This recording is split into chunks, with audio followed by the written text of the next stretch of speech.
자, 우리 전 시간에 대해서는 우리 행정사법에 대해서 우리가 봤어요. 그러면 이제 제2편으로서 우리 비송사건 절차법.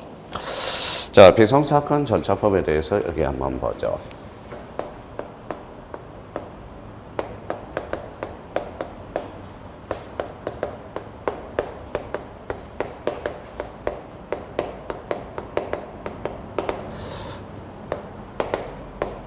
자, 비송사건 절차법과 관련돼서는 크게 몇 장으로 정되어 있다고 그랬어요. 4장으로 정되어 있죠. 첫 장. 자, 1장에 대해서는 뭡니까? 대표적으로 총칙 부분이죠. 그래서 총칙 아니면 이게 이제 총설이라고 나와 있는 경우가 많아요. 그래서 총칙, 총설로. 그러면 2장과 관련돼서는 대표적으로 이제 뭡니까? 여기에 대해서 자, 대표적으로 이제 민사 비송 사건과 관련돼서 저는 3장이죠. 3장과 관련돼서는 대표적으로 상사 비송 사건과 관련돼서 상사 비송 사건. 그다음에 이제 4장과 관련돼서 대표적으로 뭐예요? 가테르 사건이 있다라는 거예요. 가테르 사건. 가테르 사건과 관련돼서. 자, 그러면 여기에서 출제 예상을 한번 해봅시다. 만약에 자, 비송사건 절차법과 관련돼서는 대표적으로 항상 두 가지 측면에서 나올 수가 있어요. 하나는 대전제, 논술형 문제로 나올 수 있다는 걸 우리가 잡아놔야 돼요. 자, 그러면 논술형 문제로 나온다. 이 논술형 문제가 나온다면 대표적으로 상사비송과 민사비송과 상사비송에 대해서 대표적으로 논술형 문제가 출제가 될 수 있고요. 논술형 문제로. 그러면 약술형 문제가 나온다. 그래서 약술형 문제로 출제가 될 수 있다. 그러면 약술형 문제가 출제된다면 우리 총칙 부분과 가테르 사건에 대해서 우리가 출제가 될 수 있습니다. 그렇다면 우리 여기에서 기억해 둘 거는 가테르 사건에 대해서는 거진 안 해놔도 됩니다. 왜냐하면 우리 이제 행정사 기출 2회 때 출제가 되기 때문에 이거는 출제 경향이 떨어져요. 그렇다면 이거 가테르 사건에 대해서는 2회 때 출제됐으니까 3회, 4회, 5회, 6회, 6회 아니면 7회 때 한번 등장할 가능성이 있고 그렇다면 공부의 비중에 대해서는 팍 줄었다라는 거예요. 그러면 우리가 이제 비송사건 절차법에 대해서는 특히 어디 부분을 공략해야 돼요? 그러면 이 총칙 부분에 대해서 우리가 집중적으로 공략을 해야 돼요. 그러면 총칙 부분에 대해서는 늘 무슨 문제가 하나 출제될 수 있어요? 약술형의 한 문제와 약술형과 관련돼서 한 문제와 두 문제가 출제될 수 있다라는 걸 총칙 부분에다가 딱 정리를 해 두셔야 돼요. 그러면 이 총칙 부분을 잘 해놓으면 대표적으로 민사 비송 사건과 상사 비송 사건에 대해서 우리가 거진 공부를 안 해도 된다라는 거예요. 그래서 우리 비송 사건 절차법에서 특히 중요한 것은 대표적인 뭐다? 총칙 부분에 대해서 정리해놔라. 이게 바로 뭐예요? 뭐 한마디로 줄 수 있는 멘토가 되겠고요. 그래서 우리가 비송사건 절차법은 총칙, 민사비송, 상사비송, 가테르 사건에 대해서 큰 4개로 편제가 되어 있다. 그래서 우리 목차를 보면 제1장 총설, 총칙, 제2장 민사비송 사건, 상사비송 사건, 가테르 사건에 대해서 우리가 4장으로 구성되어 있다. 혹자는 부동산 등기와 관련돼서 부동산 등기에 대해서도 포함되지 않아야 되느냐 이렇게 이제 말씀하시는 분이 있는데 특히 이제 부동산 등기와 관련돼서 비송사건과 관련돼서는 맞아요. 그렇지만 우리 등기와 관련돼서는 대표적으로 뭡니까? 이거는 대표적으로 어디랑 연결될 가능성이 커요? 법무사 쪽이 가깝지 우리 부동산 등기와 관련돼서 행정 절차와 관련돼서는 법무사한테 맡기는 거지 우리 행정사한테 맡기는 것은 아니라는 거예요. 그렇다고 부동산 등기의 행정적인 의무에 대해서는 우리 행정사의 업무 범위에서 제외되는 것은 아니라는 거예요. 왜 그러냐면 부동산 등기에 대해서 이의신청이거든. 이의신청은 곧 비송이거든. 그래서 우리 비송과 관련돼서도 연결될 수 있다는 것은 한번 생각해 둘 필요가 있다는 겁니다. 자, 그렇다면 이제 제1장 총설에 대해서 우리가 이제 살펴보면 학습 포인트를 뭐로 두고 있는지 총설 부분에 대해서 한번 보도록 하죠. 비송사건 절차의 총설은 민사 비송사건과 상사 비송사건을 정하기 위한 과정이므로 비송사건의 절차를 암기하고 개념을 정확하게 숙지해야 되며 특히 비송사건의 특징은 약술형으로 출제 예상되므로 주의해야 된다. 역시 우리 약술형 뭐예요? 비송사건 절차법에서 약술형으로 출제될 수 있는 자주 출제되는 게 등장하고 있는 게 바로 비송사건 절차 총칙 부분에 대해서는 한 문제에서 두 문제가 꼭 출제되고 있다는 걸 확인해 둘 필요가 있어요. 그러면 여기에 대해서 우리가 이제 한번 또 살펴보도록 하죠.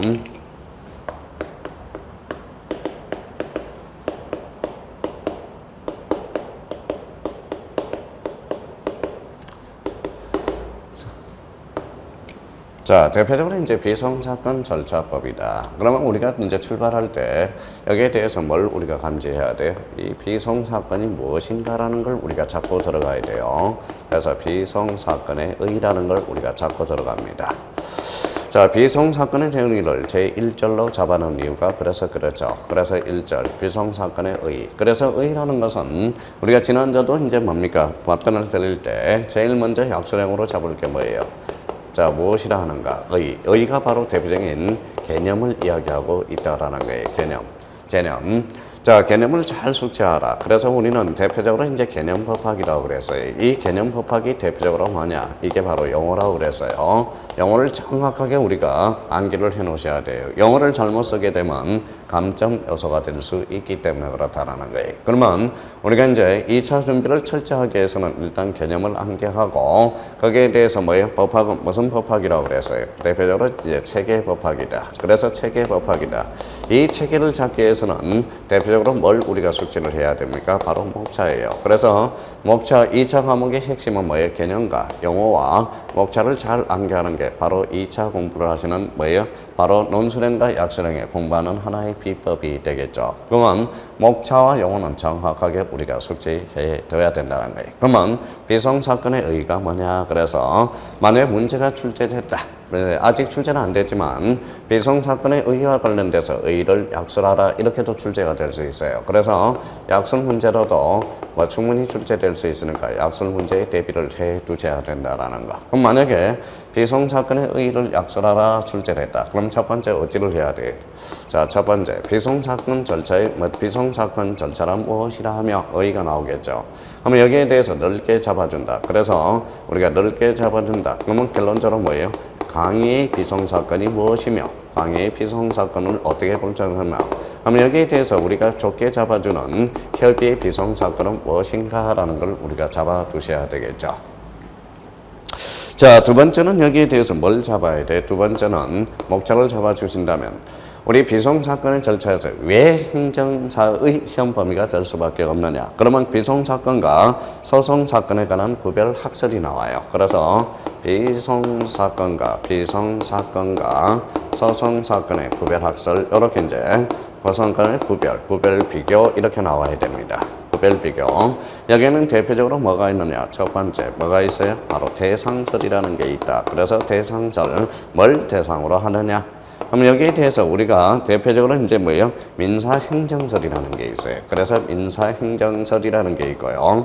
행정설. 그러면 세 번째 여기에 대해서 결의를 우리가 해줘야 되겠죠. 그러면 자기가 만약에 비송사건의 절차를 약술하라 이런 문제가 출제됐다면 첫 번째 비송사건 절차란 무엇이라며 그러면 여기에 대해서 강의의 비송사건과 협의의 비송사건이 무엇이며 비송사건과 소송사건의 구별 비교로서 대표적 구별 학설이 나오겠죠. 그래서 구별 학설 그래서 제목을 비송사건과 소송사건의 구별 학설 이렇게 해서 대표적으로 이제 뭐예요? 대상설을 우리가 다수설을 취하고 있다라는 거예요. 그러면 선생님 그러면 우리 비송사건 절차법에 대해서 왜 행정사의 시험 범위가 될 수 있느냐? 대표적으로 그 근거는 민사행정설의 그 근거를 줄 수 있다라는 걸 우리가 확인할 수가 있습니다. 그러면 여기에 대해서 결의를 맺어 나간다면 앞으로 좋은 답안이 구성될 수 있다라는 거예요. 그러면 여기에 대해서도 의의를 대해서 자 시나리오를 한번 작성해요. 의의. 자, 비송사건과 소송사건의 구별마다 학설, 그 다음에 이제 결의를 맺는다면 답안 구성으로서 아주 좋은 답안이 나올 수가 있어요. 그러면 우리가 해석할 때 이런 해석이 있어요. 일단 해석할 때 어떤 해석적을 해야 돼? 첫 번째, 물리 해석을 해야 된다. 물리 해석을 해야 된다. 물리 해석. 물리 해석이라는 것은 문자 그대로 해석하는 게 물리 해석이 되죠. 그러면 물리 해석이 안 되면 일단 유추 해석을 우리가 해 나가야 되고 유추 해석이 안 되면 이게 뭐예요? 바로 확장 해설이 된다라는 거예요. 그래서 확장 해설, 해석과 관련돼서 물리 해석, 그 다음에 유추 해석, 그 다음에 확장 해석 이렇게 이제 우리가 하나씩 근거를 들어가야 된다라는 걸 다시 한번 확인을 할 수가 있다라는 겁니다. 자, 자, 우리가 이제 민법 총칙에서는 이런 게 이제 많이 배우죠. 그래서 이제 법률행위 해석 기준은 뭐냐라고 우리가 이제 많이 배우게 되죠. 그래서 법률행위 해석 기준은 뭐냐? 그래서 해석 기준과 관련돼서 대표적으로 우리 민법 총칙에서 법률행위 해석 기준을 배우게 될 겁니다. 그러면 해석 기준은 뭐예요? 바로 목사, 바로 임신이라는 걸 우리가 배우게 되죠. 목사, 임신. 당사자의 목적을 우리가 의도를 살펴보고 거기가 분명하면 사실인 간섭으로 가고 그에 대해서 임의 규정, 진위적으로 가게 되는 법률행위 해석 기준은 목사, 임신이다. 그럼 여기에 대해서 대표적으로 무슨 방법이 있어요? 바로 법률행위 해석 방법이라는 게 탄생하게 됩니다. 그러면 해석 방법에 대해서 대표적으로 뭐라고 해요? 해석 방법에 대해서는 바로 그 다음에 규보라고 우리가 배우게 됩니다. 자규보. 자연적 해석, 규범적 해석, 보충적 해석을 배우게 된다. 그러면 여기에 대해서 관점의 차이라는 거예요. 항상 제가 말씀드리는 게 우리가 관점의 차이야. 관점의 차이. 어떤 번호 바라보는 관점의 차이가 나타나느냐. 그 관점을 우리가 비교해 줄 필요가 있어요. 그러면 자연적 해석은 어떠한 관점에서 보느냐. 이거는 피의자 관점에서 보는 거고 이 규범적 해석은 상대방 관점에서 보는 거고 보충적 해석은 뭡니까? 대표적으로 제3자 입장에서 보고 있다라는 거. 그렇다면 결론적으로 우리 해석과 관련돼서 법학을 해석하는 데 있어서 물리 해석, 유추 해석, 대표적으로 확장 해석을 해 나가야 되고 거기에 대한 해석 기준은 뭐냐? 목사, 임신. 이거는 법률행위, 민법 총칙과 관련돼서 해석 기준이 되는 거죠. 그래서 목사, 임신. 해석 방법은 자규보 이렇게 해석이 되는 겁니다. 그러면 물리 해석을 한번 해보죠. 비송사건이라는 것은 바로 뭐예요? 비송사건이란 대표적으로 비송이라는 것은 소송이 아닌 사건을 비송사건이다. 그러면 이제 비송사건의 문자 해석. 그러면 소송이 아닌 사건이 비송사건이다. 그럼 비송사건이 뭐냐고 또 물어본다면 근데 그런 논리가 전개되겠죠. 그러면 비송사건이란 바로 사건 관계의 형성, 변경, 소멸. 우리가 민법에서는 득실, 변경이라고 배우게 되죠. 그래서 사건 관계의 형성, 변경, 소멸에 관해서 국가기관이 후견적 개입을 하는 사건을 뭐라고 그런다? 바로 비송사건이다. 그래서 우리가 이제 비송사건이란 국가 사건 관계에서 사건 관계의 형성, 이제 자꾸 자기가 써봐야 됩니다. 형성.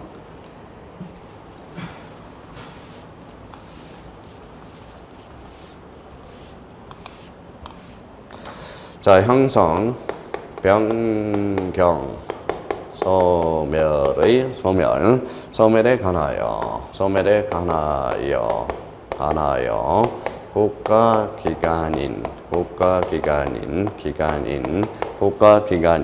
기관이 후견자적 입장에서 후견적 개입을 후견적으로 개입하는 사건. 그래서 개입하는 사건을 바로 뭐예요? 바로 대표적인 바로 비송사건의 의의가 되겠죠. 그러면 우리 비송사건의 의의, 사건관계의 형성, 변경, 소멸에 관하여 국가기관이 후견적으로 개입하는 사건을 뭐라고 한다? 비송사건이다.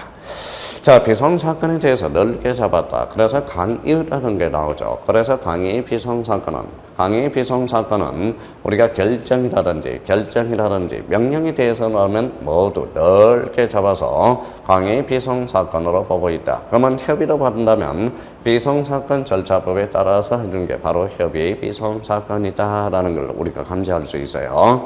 그래서 1번에 강의의 비송사건에 대해서 비송사건 절차법이 정하고 있는 사건 이외에 가상 비송사건, 가사 비송사건, 강제 집행, 파산과 관련돼서 대표적인 비송입니다.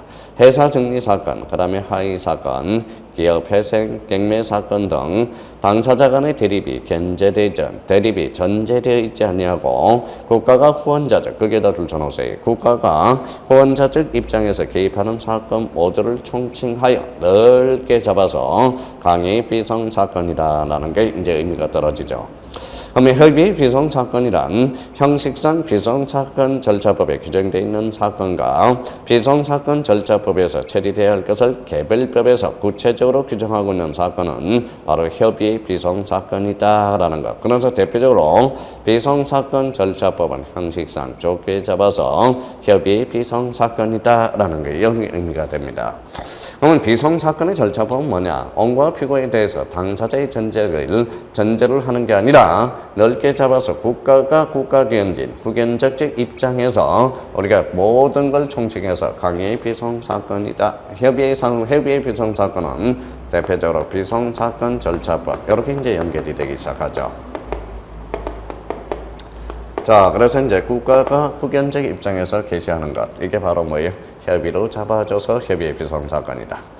자, 비송은 소송이 없는 것, 소송이 아닌 게 비송사건이고, 그러면 소송사건은 대표적으로 이제 소송을 우리가 전제로 하는 게 바로 비송사건. 여기에 대표적으로 이제 대상설과 여러 학설이 있어요. 그래서 제가 모두 두 개를 갖다 놓은 이유는 대표적으로 대상설은 대표적으로 다수설이기 때문에 갖다 놓고, 그러면 민사행정설과 관련돼서 여기에 대해서 행정설이라는 게 있어요. 그는 바로 행정사 어떤 시험 범위에 독과한다는 것을 근거를 한번 규정을 해둔다는 의미에서 두 개의 학설을 던져놓을 수 있어요. 그러면 대상설은 다수설, 그러면 민사행정설은 우리 행정사가 왜 비송사건 절차법이 행정사의 시험 범위가 될 수가 있느냐, 그 근거가 바로 민사행정설에 있다라는 거예요. 그러면 대상은 뭘 대상으로 하느냐?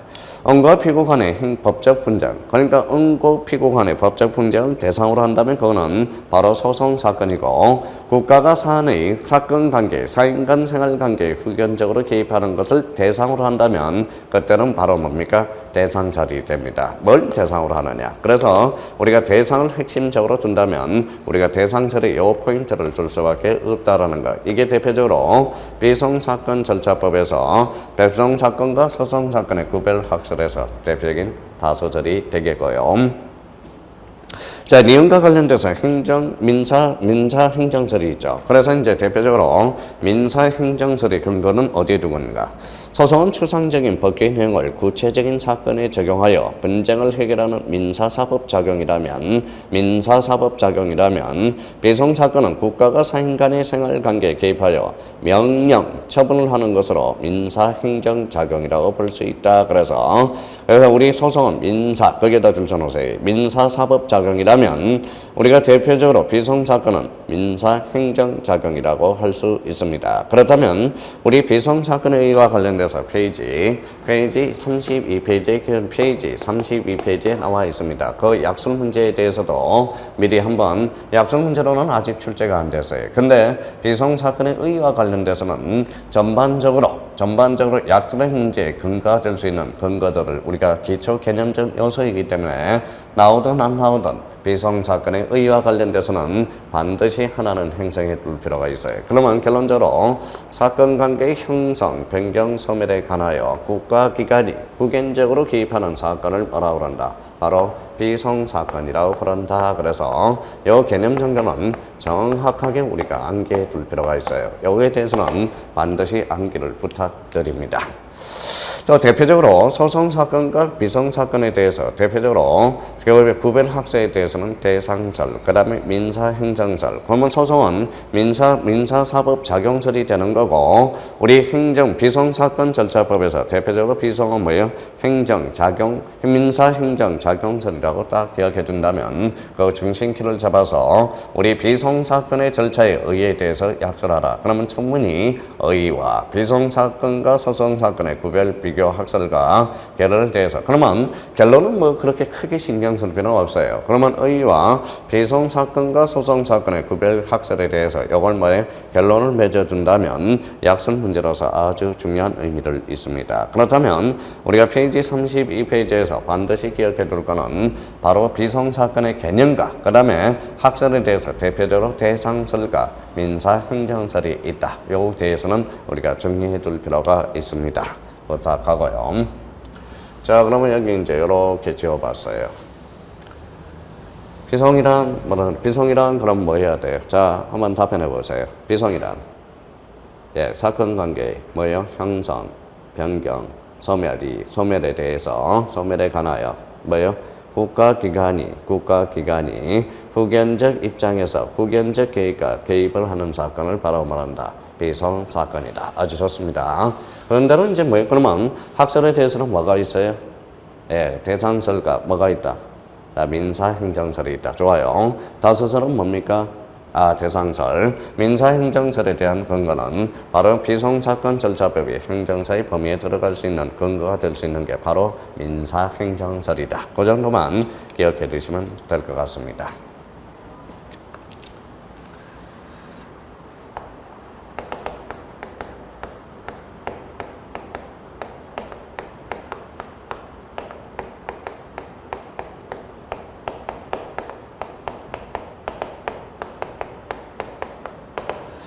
자, 그 다음에 이제 비송사건의 특질은 뭐냐? 이 특질에 대해서도 아직 출제가 안 돼서요. 이 특질에 대해서도 약설 문제로 한번 근거가 될 수 있다는 걸 한번 잡아둘 필요가 있어요. 그러면 비송사건 특징, 비송사건에 대해서 특질에 대해서 논하라, 약설하라 이렇게 출제된다면 한번 이 비송사건의 특질에 대해서는 어떤 관점에서 봐야 되느냐? 한마디로 비송과 소송사건의 어떤 비송과 소송사건의 비교학적 관점으로 보시는 게 가장 좋다라는 거예요. 그래서 비송사건의 특질에 대해서 약설하라. 그러면 비송사건과 자, 소송사건을 비교 관점으로 소송사건과 비송사건에 대해서 비교를 하게 되면 어떤 특질이 나온다. 거기에 대한 비송사건의 특질이 나오게 돼 있다라는 겁니다. 그렇다면 우리 비송사건의 특질은 뭐냐라면 우리가 살든지 뭐든지 그래요. 자, 비송사건의 특질에 대해서 이렇게 의미를 한번 잡아보죠.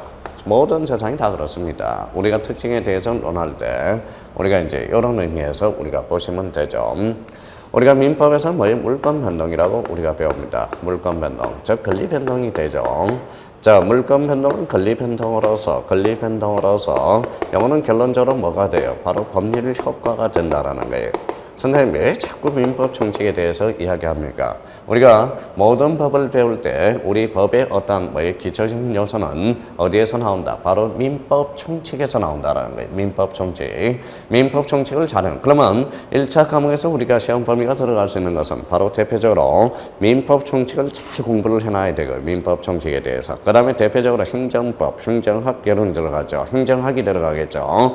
그러면 행정법하고 행정법과 민법 총칙 에 대해서는 2차 과목에 연관성을 두면서 공부를 하셔야 돼요. 그러니까 1차 따로 2차 따로 공부하는 게 아닙니다. 그래서 우리가 배운 권리 변동, 법률 효과가 되고 이게 대표적으로 물권 변동과 관련돼서 연결이 되죠. 법률 효과. 그러면 권리 변동의 백신은 바로 이제 득실 변경이라는 게 연결이 되기 시작해요. 그래서 득실 변경이다.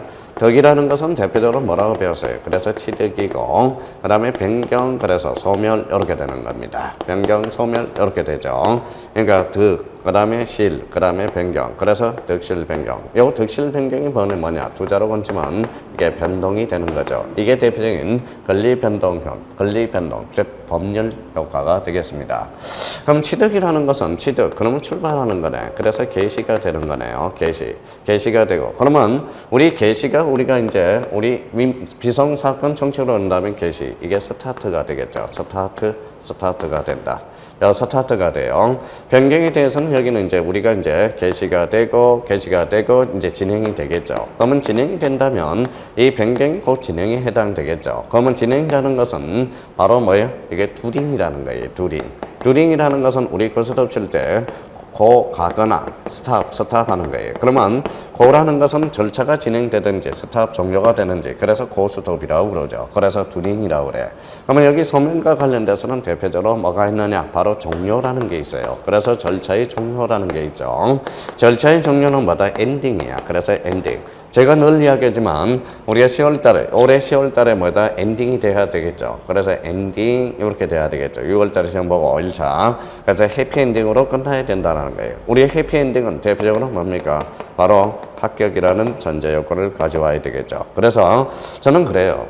자, 행정사 실무법을 강의하면서 지금까지 1회 때, 2회 때, 3회 때 그래서 나름대로 우리가 포인트를 잡아서 어떻게 출제되는가 그 포인트를 잡아주는 게 가장 중요하다고 생각이 들어요. 그래서 우리가 포인트를 이렇게 탁탁 찍어 나가야 됩니다. 강의는. 그래서 우리가 그러면 결론적으로 비송사건의 취득은 비송사건의 특질을 논할 때 비송과 소송사건의 비교학적 관점으로 보시고 개시, 진행, 종료 이렇게 보셔야 돼요. 개시는 스타트, 진행은 during, go, stop이 되죠. 그러면 종료는 ending 해서 우리 ending은 학기가 돼. 그러면 우리 이제 절차가 개시되고 그 다음에 절차가 진행되고 그 다음 가다가 뭐예요? 갈 수도 있고 스탑할 수도 있죠. 그래서 여기에 대해서 절차가 종료되면 엔딩. 그래서 개시와 진행과 종료 이런 세 가지 측면에서 우리 비송사건과 소송사건의 비교 특징을 우리가 논해 주시면 될 것 같습니다. 그럼 첫 번째, 그러면 뭘 두고 있느냐? 자, 뭘 두고 있느냐? 자, 여기에서 이제 첫 번째 개시가 되겠죠. 그래서 처분권주의와 직권주의라고 우리가 했어요. 그래서 그게 33페이지 처분권주의와 직권주의라는 거예요. 그러면 결론적으로 여기에 대해서 첫 번째입니다. 자, 그러면 비송사건의 특질에 대해서 약속을 하라. 그러면 이제 목차를 한번 이렇게 생각하고 가야 되겠죠. 자, 첫 번째 뭐예요? 의겠죠. 의. 그래서 의가 됩니다. 자, 두 번째는 절차의 주도권을 누가 주고 있느냐? 절차의 주도권입니다. 우리 주도권이라는 게 참 중요하죠. 절차의 주도권을 누가 쥐고 있느냐? 이게 상당히 중요하다는 거예요. 주도권을 누가 주고 있느냐? 그러면 만약에 절차의 주도권을 당사자가 쥐고 있다. 그러면 당사자가 쥐고 있다. 그러면 여기에 대표적인 당사자가 쥐고 있다면 영어로 뭡니까? 대표적으로 소송이 되겠죠. 그래서 소송이 되고 그러면 절차의 주도권을 법원이 쥐고 있다. 그러면 여기에 바로 비송사건의 특질이 된다라는 거예요. 그러면 당사자 소송. 그럼 당사자 소송은 대표적으로 여기 이제 소송으로서 당사자. 그래서 이제 그런 의미가 돼서 당사자가 이제 하는 게 이게 바로 처분권주의라는 게 탄생하게 되고요. 처분권주의. 그러면 법원이 한다 비송사건은 바로 대표적인 직권주의라는 게 탄생하게 돼요. 그러면 소송은 처분권주의요. 비송은 직권주의다. 절차의 주도권을 누가 주고 있느냐? 절차의 주도권을 당사자가 쥐고 있으면 요거는 소송이요. 그러면 절차의 주도권을 법원이 쥐고 있다. 그럼 대표적인 이게 비송이 되겠죠. 그래서 당사자 그러면 원과 피고 간의 법적 분쟁 상태, 분쟁을 대상으로 하는 게 대표적으로는 대상을 하고 있다. 그래서 아까 대상서를 따르고 있다고 그러죠. 그래서 우리 당사자가 주도권을 쥐고 있으면 처분권주의로서 그거는 대표적인 소송이요. 법원이 쥐고 있다. 비송사건으로서 대표적인 직권주의다. 그러면 33페이지 옆에다가 절차의 주도권을 지다. 그래서 놓으세요. 절차의 주도권. 자, 절차의 주도권으로서 처분권주의. 그래서 당사자 처분권주의가 탄생하게 되고 그래서 소송 이렇게 적어놓을까요? 법원이 주도권을 쥐고 있다. 비송, 직권주의가 되죠. 그럼 그 옆에다 절차의 주도권 이렇게 하나 써놔요. 비송과 소송은 절차의 개시죠. 개시 스타트, 종료, 심판의 대상과 범위에 대한 결정 권한을 원칙적으로 당사자 의사에 맡기고 있는지, 처분권 당사 있는지가 아니면 법원에게 맡기고 있는지 직권주의를 기준으로 구별할 수 있다. 그래서 소송과 비송의 비교학적 관점에서 특징을 하나씩 끌어놔야 됩니다. 자, 그렇다면 이제 첫 번째, 그러면 여기에서 절차의 주도권을 누가 쥐고 있느냐? 첫 번째, 절차의 개시라고 우리가 이제 나가보죠. 그래서 이제 절차의 개시. 자, 절차의 개시는 당사자가 개시한다. 그래서 이제 절차의 개시는 아까 뭐라고 그랬어요? 이거는 스타트라고 그랬죠. 스타트를 이제 벌이게 됩니다. 얘가 당사자가 스타트를 벌리면 소송이요. 법원이 스타트를 하게 되면 이게 바로 비송이다. 그래서 소송과 비송 차이. 자, 소송은 당사자의 소위 제기에 의해서 비로소 개시되며 법원의 직권에 의해서 개시되지 않는다. 신청 없으면 재판 없다라는 거예요. 그러면 두 번째, 비송입니다. 비송 절차는 사인의 신청이 없어도 법원이 직권으로 개시되기도 하며 비송 사건은 법원이 공익적, 후견자적, 후원자적 입장에서 개입하는 것이기 때문이다. 그래서 절차의 개시, 스타트를 누가 하느냐? 그래서 의미가 되죠. 자, 두 번째입니다. 두 번째는 이렇게 나와 있을 겁니다. 그 목차를 본다면 첫 번째, 절차의 개시라는 게 나와 있고요. 두 번째, 심판의 대상과 범위 이렇게 나와 있죠.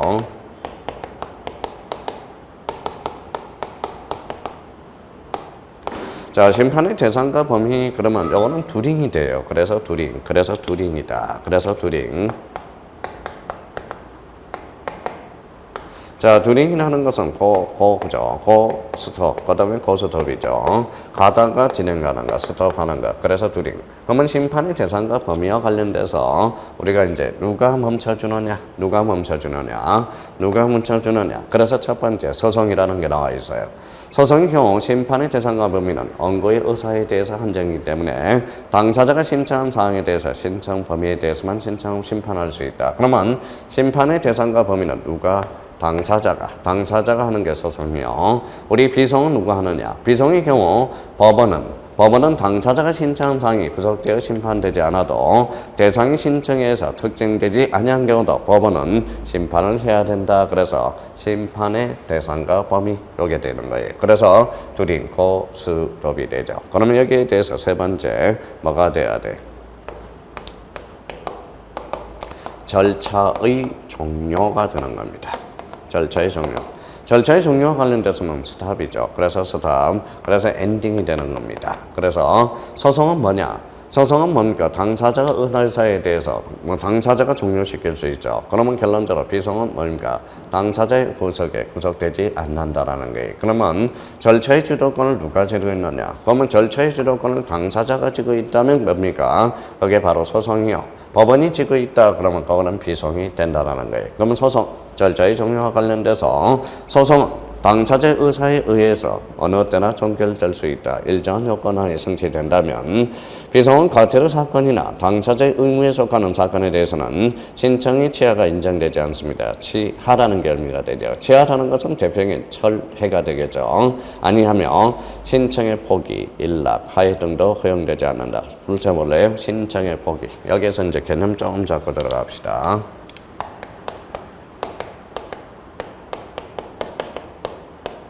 자, 포기라는 게 있고요. 대표적으로 일락이라는 게 있고요.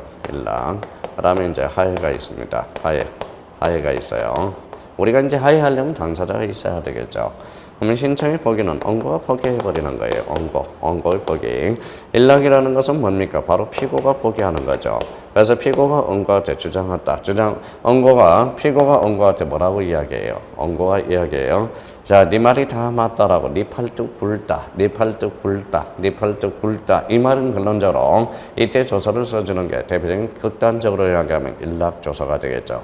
그러면 하해와 관련돼서는 원고와 피고라는 전제 요건이 되죠. 원고와 피고가 하해하는 거겠죠. 신청의 포기, 원고. 그 다음에 일락조서는 피고가 포기하는 거고 거기에 대해서 조서 써주는 게 일락조서가 되고 하해라는 것은 원고와 피고의 하해 관계. 그러면 결론적으로 이 신청의 포기와 일락 하해는 누가 주도권을? 당사자가 주도권을 쥐고 있다라는 거죠. 당사자들이 주도권을 쥐고 있다라는 거예요. 그렇다면 우리 비송이라는 것은 뭐라고 그랬어요? 사건 관계의 형성, 변경, 소멸에 대해서 국가기관이 후견적 입장에서 개시되는 사건을 뭐라고 그런다? 바로 비송사건이라고 그랬어요. 그렇다면 우리 그러면 비송사건의 명점은 뭐냐? 당사자, 원고, 피고의 관계가 분명하지 않는 것. 이게 불분명한 게 바로 비송사건의 문제점이 발생하고 있다는 거예요. 그러면 절차의 주도권을 누가 쥐고 있느냐? 절차의 주도권. 당사자가 개시되면 그때는 비송소송이요.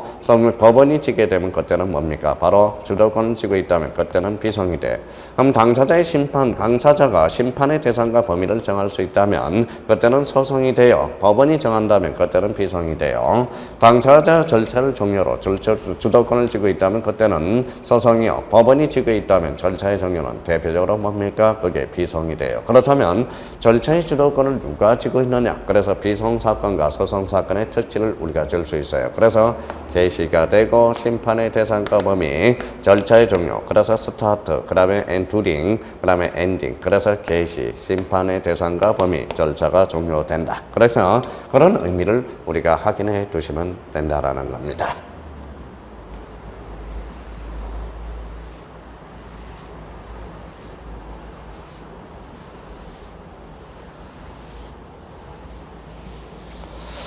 자, 34페이지니까 누가 증거 자료를 입증하는가? 두 번째 특징을 누가 볼 수가 있어요. 자, 세 번째, 누가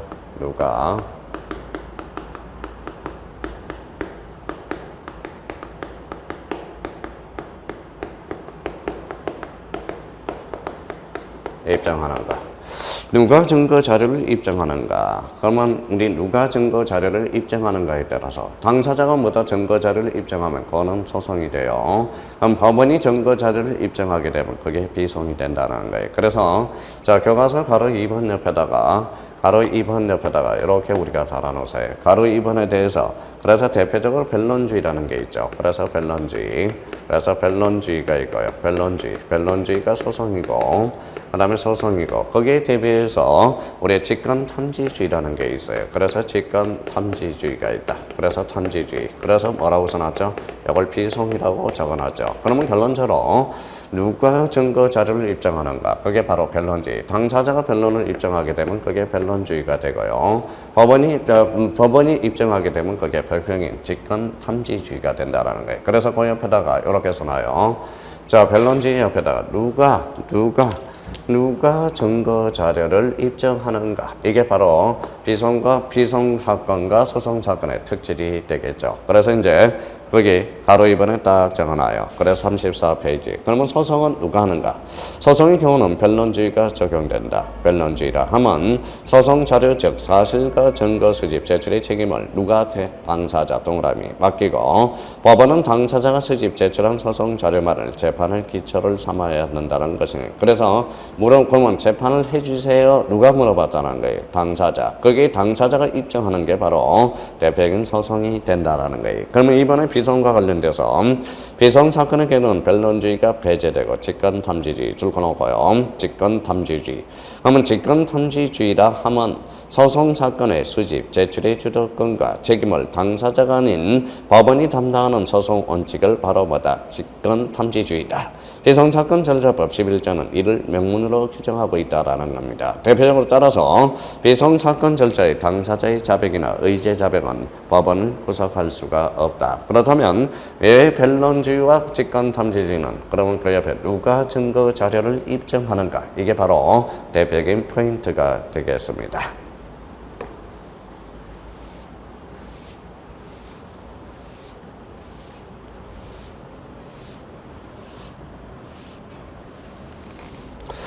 자, 가로 3번에 누가 이렇게 있을까요? 가로 3번은 뭐라고 나왔어요? 가로 3번은 공개주의라는 게 있어요. 공개주의. 그래서 공개주의가 있고, 공개주의는 대표적으로 소송이요.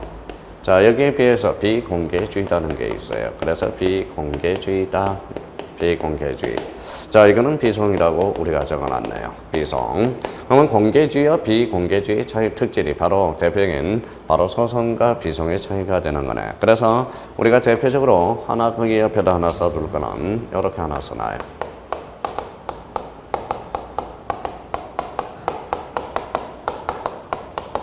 자, 그러면 절차상의 특질은 뭔가? 우리 비송사건의 절차상은 특징. 그래서 우리가 3S다. 그래서 3S다. 그러면 선생님, 3S가 뭡니까? 그래서 3S라는 게 있어요. 자, 3에서 첫 번째 뭐가 있느냐? 바로 시크릿하다는 거예요. 시크릿이라는 것은 우리가 뭡니까? 바로 영어로 본친다면 시크릿으로 시작하죠. 그래서 영어는 뭐예요?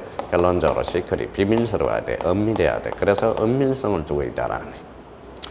자, 두 번째는 뭐다? 심플해야 돼. 심플. 그래서 심플. 자, 스피들리 해야 되나요? 그러면 스피들리. 그래서 스피들리. 그럼 스피들리는 뭡니까? 빨라야 되죠. 빨라야 돼. 그래서 이게 대표적으로 신속해야 된다는 거네. 신속. 그 다음에 세 번째는 뭡니까? 심플해야 돼. 심플. 그래서 간이해야 돼. 간이. 그러면 앞으로 우리 비송사건의 특질에 대해서 대표적으로 절차상의 특징은 뭐냐? 바로 3S라는 거예요. 3S. 그러면 S, 시크릿, 은밀해야 된다. 그래서 은밀해야 되고. 그러면 은밀한다라는 것은 대표적으로 이제 비공개주의가 된다라는 거네요. 그래서 비공개주의. 그래서 그다음에 자, 스피들리 신속해야 된대. 신속. 그래서 신속해야 된다. 그래서 영어는 바로 신속해야 된다. 그러면 영어는 이제 신속해야 되죠. 그래서 신속성을 주고 있다. 그래서 이제 이런 의미가 전개되기 시작하고요. 그다음에 심플해야 돼. 그래서 간이주의라는 게 탄생하게 돼요. 그러면 신속하려면 뭐다? 직권으로 해줘야 돼요. 그래서 대표적인 직권탐지주의가 탄생하게 됩니다. 그래서 결론적으로 우리 비송사건 절차법의 3S 기억해 둘 필요가 있어요. 그 다음에 시크릿, 엄밀해야 되고, 비공개주의고, 자, 심플해야죠. 심플. 그러면 간이주의고, 거기에 더 스피드리 하려면 신속. 그래서 대표적으로 직권산 직권주의가 탄생하게 돼요. 그래서 우리가 이제 3S에 대해서 기억해 둘 필요가 있어요. 그러면 결론적으로 소송의 경우 재판상 심리와 판결의 성우는 원칙적으로 일반인이 방청할 수 있도록 공개 동그라미 공개해야 된다는 거예요. 공개.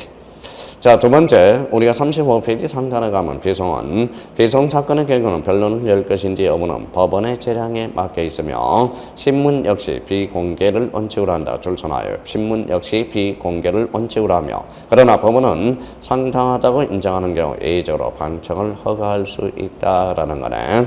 그러면 결론적으로 절차상의 특징은 뭐냐? 그러면 이제 3S를 기억해 둘 필요가 있어요. 그러면 절차의 주도권을 누가 주고 있느냐? 누가 증거 자료를 입증하는가? 그러면 절차상의 특징은 뭐냐? 이런 특징을 비교해서 비송과 대표적으로 소송 사건의 특징을 하나씩 비교해 나가야 된다라는 겁니다. 자, 그렇다면 이제 네 번째로 그러면 재판의 효력과 관련돼서 그래서 재판의 효력 그러면 재판의 효력과 관련돼서는 어떤 측면을 취하고 있느냐? 재판의 효력이죠. 그래서 재판의 효력에 대해서는 그러면 네 번째라고 거기 이제 기본서에 나와 있네요. 그래서 재판의 효력 측면에는 판결의 기판력, 판결의 효력이 미치는 범위가 바로 기판력이에요. 그러면 기판력에 대해서는 결론적으로 법원과 당사자를 구속할 수 있다는 게 바로 기속력이 되겠죠. 그래서 여기에 대해서 판결의 기판력은 소송이고 기판력이 결렬된다. 그래서 판결의 효력이 미치는 것, 기판력이 결렬된다. 이게 바로 뭡니까? 이게 비송이 된다라는 거예요. 그러면 결론적으로 재판의 효력에서 판결의 기판력이 발생한다면 그게 소송이고 기판력이 결렬된다면 그게 대표적인 비송. 그래서 거기 바로 4번 앞에는 재판의 효력이라고 써두세요. 재판의 효력. 그래서 첫 번째 소송. 확정된 정부 판결에 의해서 기판력이 인정되며 뒤에 동일한 사항이 문제되면 당사자는 그에 반해서 되풀이하여 다툴 수 없으며 대표적으로 이게 불가쟁이라고 그래요. 법원은 더 이상 변화하실 수 없었다. 그래서 불가반 아니면 불가변이라고 그래요. 그러면 결론적으로 불가증력과 불가변력이라고 그러기도 하고 불가반력이라고 그러기도 한다라는 거예요. 그러면 비송과 관련돼서 비송사건 절차에서 재판은 원칙적으로 기판력이 결여됐다 없다라는 게 통설이에요. 따라서 법원이 당사자의 신청을 받아들이지 않을 때도 당사자 같은 내용을 신청을 다시 하는 것이 허용되며 법원도 본래의 결정과 다른 결정을 할 수 있다라는 것. 그래서 재판의 효력과 관련돼서 우리가 봤고요. 그러면 그러면 거기 소송에 대해서 확정 판결에 대해서 거기에 대해서 구속이 돼야 되느냐? 그게 바로 기속력이라는 거예요. 그래서 기속이라는 것은 대표적으로 법률 행위에 대해서 기속. 그래서 이제 법률이라는 의미가 담겨 있어요. 그래서 기속력이 발생하는 것은 소송이요. 기속력이 제한되는 것, 기속력의 제한에 대해서는 이거는 대표적으로 비송이 된다라는 거예요. 그래서 비송은 뭡니까? 대표적으로 자, 그러면 판결이 일단 선고되면 법원도 기속되고 법원 자신도 구속되며 스스로 판결을 철회하거나 변경할 시 허용되지 않는다. 이게 판결의 기속력이라고 합니다. 비송 사건의 경우에 대해서 이러한 기속력이 원칙적으로 배제된다라는 거네. 그래서 비송과 소송의 차이에서 또 한번 차이가 나타나고요. 여섯 번째, 엄격하냐 비엄격하냐. 그러면 소송은 엄격한 형식주의라는 거예요. 그래서 엄격한 형식주의라는 게 탄생하게 돼요. 엄격한 형식주의다. 그러면 여기에 대해서 소송이 나오고 엄격한 형식주의에 대비해서 뭐냐면 이게 간이주의야. 간이하다, 간단하다라는 거죠. 간이주의가 대표적인 비송사건이 되겠죠. 그러면 엄격한 형식주의 소송이요. 간이주의 비송사건이다. 그러면 우리가 비송사건의 특징은 뭐라고 그랬어요? 3S, 시크릿, 엄밀해야 되고 스피들리, 신속해야 되고요. 자, 스피들리, 신속해야 되고 심플리, 강의해야 되는 거예요. 그래서 간이주의 비송이라는 게 탄생하게 됩니다. 자, 기타에 비교해서 소송은 상실 증명은 엄격한 증명해야 한다. 원칙적으로 변호사만이 소송을 대리할 수 있으며 반드시 변론을 열어 판결 형식으로 재판하는 것이 원칙이라는 것. 그러면 비송사건과 관련돼서 기차, 사실 증명은 자유로운 증명에 의해서도 가능하며 변호사가 아니더라도 비송사건에 대리할 수 있다. 자, 그러면 소송은 임의적 변론이 원칙이며 전국 재판도 어떤 형식으로 바로 판결이 한 재판 형식은 결정 형식으로 한다라는 거예요. 그러면 결정과 명령에 대해서는 대표적으로 뭐다? 이게 바로 결정은 누가 하는 겁니까? 법원이 하죠. 명령에 대해서는 법관이 합니까? 그러면 결정과 명령에 대해서는 대표적으로 비송사건의 특질이 될 수도 있겠죠. 그래서 그런 의미가 이제 전개되기 시작해요. 그러면 우리가 이제 비송사건의 특질에 대해서 우리 첫 시간에 비송사건 절차법의 첫 시간에 뭘 봤어요? 비송사건의 의의에 대해서 우리가 정확하게 확인해 놓고요.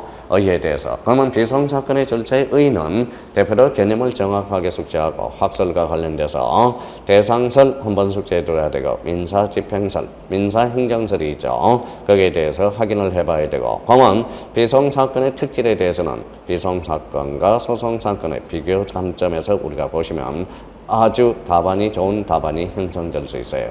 절차의 주도권을 누가 가지고 있느냐, 누가 증거 자료를 입증하는가, 절차상의 특징, 그래서 판결의 효력과 관련돼서 비교 관점으로 본다면 아주 정답안이 나올 가능성이 있다라는 겁니다. 좀 쉬었다 계속 들어가겠습니다.